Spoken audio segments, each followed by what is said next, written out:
All right, let's dive right in. We're going to talk about something that's made a huge leap. I'm talking about operational resilience. This used to be tucked away in the IT department, a technical concern. Not anymore. Now it's front and center in the boardroom. And if you're leading an organization here in the UAE, getting a handle on this shift isn't just a nice to have. It's absolutely critical for your survival and for your growth. This quote really hits the nail on the head, doesn't it? We've got to get out of the mindset that disruption is some kind of rare, once-in-a-lifetime event.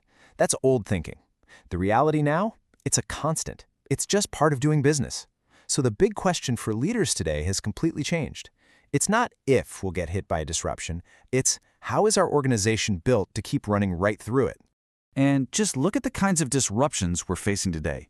They're not simple one-off problems. They're complex, they're tangled together. We're talking about cyber attacks that can literally shut you down overnight, supply chains that just break, new regulations that pop up and completely change the game, and of course the massive economic uncertainty we all feel. See, these aren't separate things happening in a vacuum. It's more like a web of challenges, and they can hit you from any direction at any time. So because of this new reality, we've had to completely rethink what resilience means.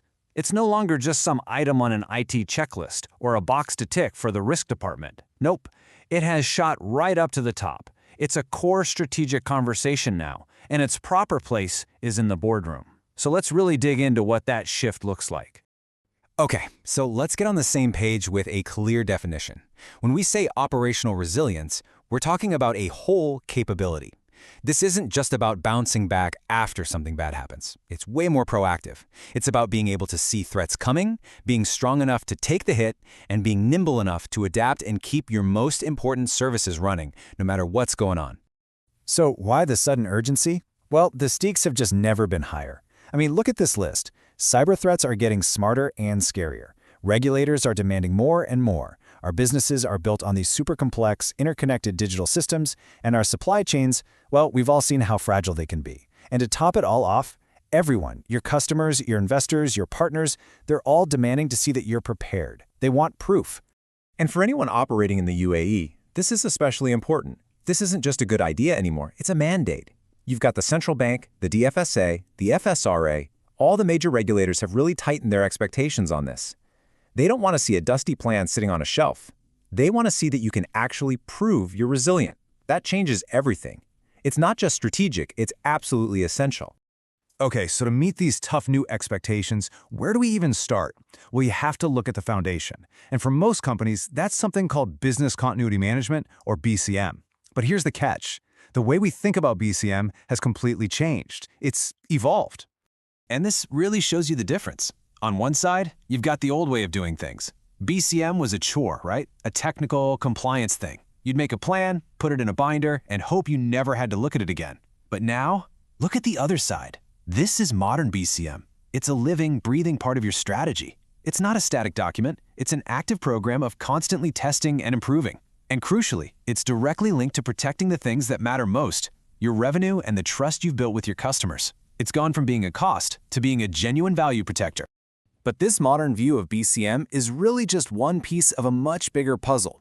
A truly resilient organization goes even further. It brings everything together, risk, response, continuity, into one unified strategy.